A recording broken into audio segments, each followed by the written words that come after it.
Hablando del efecto de la pandemia, del efecto del COVID-19, la pregunta es ¿por qué es imparable una vez que ingresa a las villas en la República Argentina? Para ahondar en este tema le vamos a agradecer a quien está en contacto con nosotros, quien es el doctor Daniel Priluca. Doctor, buena mañana de viernes, bienvenido a Arriba Santa Fe. Bueno, buenos días, ¿cómo están? Bien, gracias por este tiempo. Doctor, esta es la primera pregunta, ¿no? ¿Por qué el virus, una vez que ingresa a una villa, es imparable, tiene este efecto dominó? Me parece que no es el tema si ingresa a una villa, me parece que es una característica del virus, es un virus para el cual ninguno de nosotros está preparado inmunológicamente para combatirlo, porque al haber mutado de la forma que mutó es un virus nuevo, con lo cual todos somos susceptibles. Y una vez que entra una población, cualquiera, es muy difícil de parar porque somos millones de personas susceptibles y el virus está muy bien adaptado para transmitirse de persona a persona, para contagiar en definitiva. Por supuesto que en lugares donde más que la densidad poblacional hay más hacinamiento, el virus se transmite mucho mejor. Si hay 4 personas que duermen en una habitación, o 8 en una habitación, y una de ellas está enferma, aún sin saberlo, ya sea porque todavía lo está incubando y empieza a transmitir, o porque ya es uno de los pacientes asintomáticos, es muy difícil que esos 7 personas no se enferman. Si yo vivo en una casa con habitaciones individuales, es menos probable que yo transmita la enfermedad a otros. Entonces, me parece que el mecanismo es ese, pero la realidad es que no lo podemos parar o no se puede evitar en ningún lado, ya que cuando entra una población, entró a la Argentina y tenemos la situación que tenemos.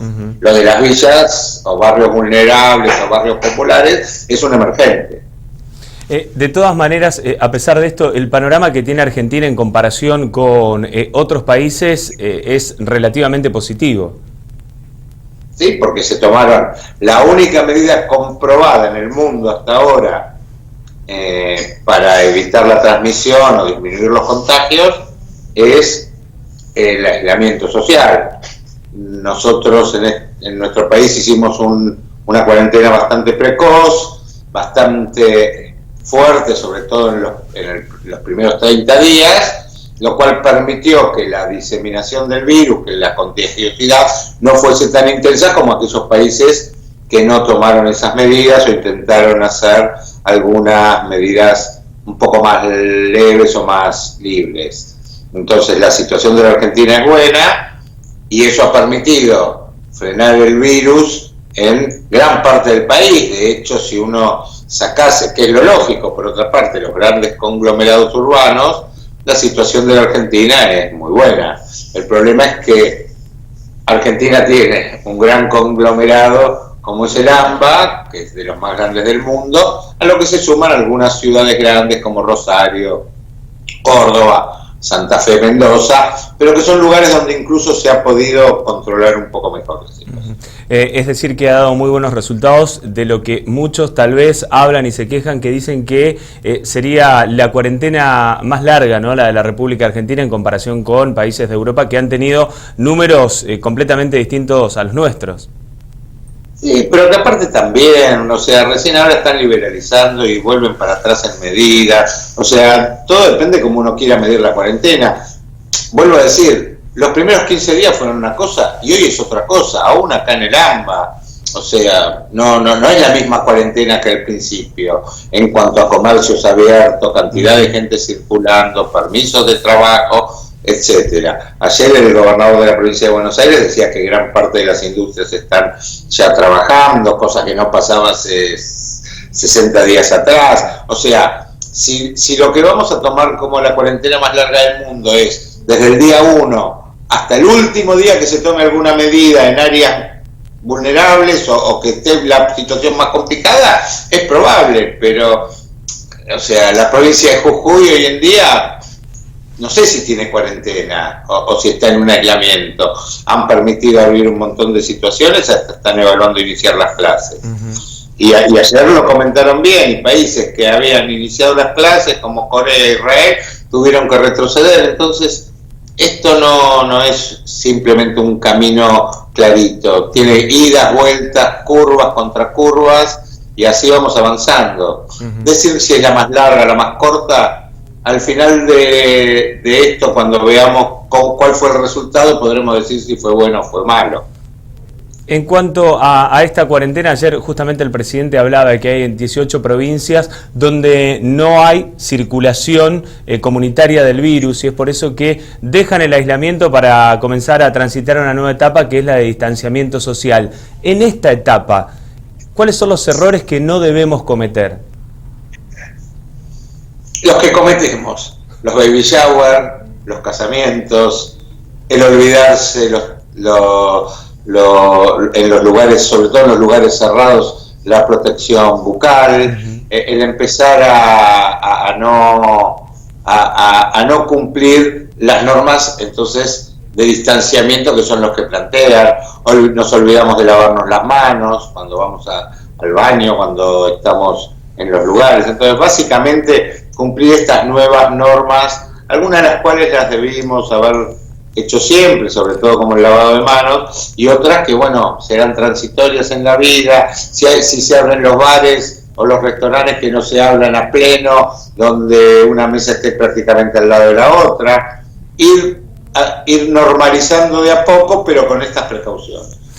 Doctor, se realizaron en la provincia de Santa Fe esta semana las primeras donaciones de plasma. Este tratamiento con el cual se ha empezado la República Argentina es un paso, ¿no?, para tratar de frenar el coronavirus. Sí, a ver, yo creo que esto hay que decirlo claro, porque no es solo en la Argentina que se hace, se ha hecho en otros países también, y es un tratamiento experimental por ahora. O sea, si yo tengo un familiar con coronavirus y que está crítico, no es que eso está disponible en cualquier lado. Hay algunos centros que están haciendo el ensayo para ver los resultados. Ayer salió publicado en una revista muy importante que se llama Llama, una revista médica, de las más importantes del mundo, un artículo donde en un estudio comparativo los resultados no fueron estadísticamente significativos. No quiere decir que no sirva, sino que no está comprobado que sirva. Entonces, es una idea lógica, tiene basamento científico, es probable que ayude, pero hoy por hoy no es que yo, si estoy en cualquier centro de la Argentina y me internan y estoy moderado grave, me pueden dar suero de convaleciente. Solo los centros que están haciendo el estudio para ver si sirve o no sirve.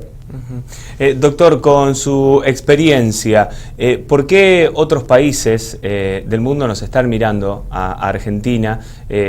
¿Ven lo que es el virus en Argentina en comparación con países limítrofes, con Brasil y con Chile, que tienen situaciones muy, muy complejas?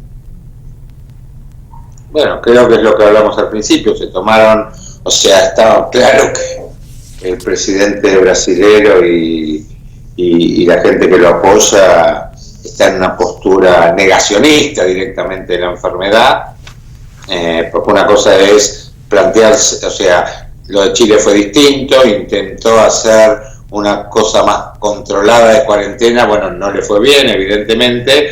El caso de Brasil es negacionismo a la enfermedad. Y bueno, si uno niega o no hace las cosas adecuadas, le pueden pasar estas cosas. Pero bueno, cada país va tomando su modelo o evaluando sus circunstancias. Vuelvo a decir, ese es el caso chileno, que claramente fracasaron, nos equivocaron, lamentablemente. El caso de Brasil es distinto, negacionismo puro. Bueno, tendría que podernos hablar de política y no de...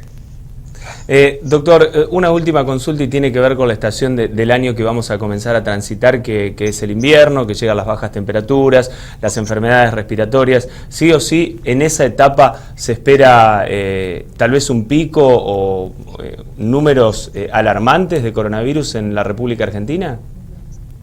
A ver, la dinámica del virus no tiene exactamente que ver con las temperaturas. Usted recién me preguntaba por Brasil, y Brasil no hace frío. En el norte de Brasil es una zona de clima prácticamente estable durante todo el año y sin embargo tiene una situación desastrosa con el virus. Una de las provincias que ha tenido más problemas en Argentina es el Chaco, que no es una de las provincias que se caracteriza por ser más fría, con lo cual pensarlo solo desde el frío verano no creo que no es útil.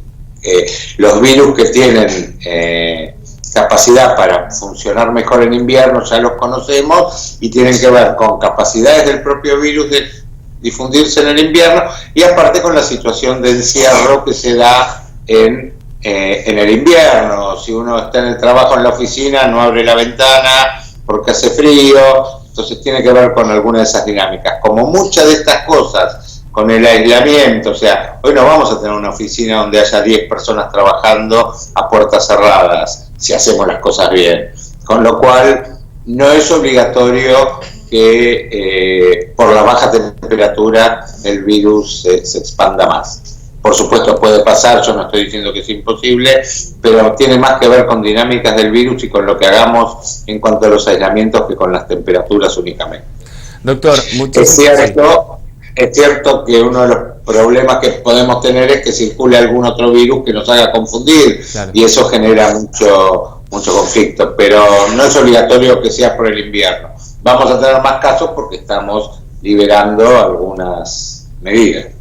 Doctor, muchísimas gracias por este tiempo desde la ciudad de Santa Fe. El abrazo y el agradecimiento. Gracias a ustedes, que tengan buen día. Hasta pronto.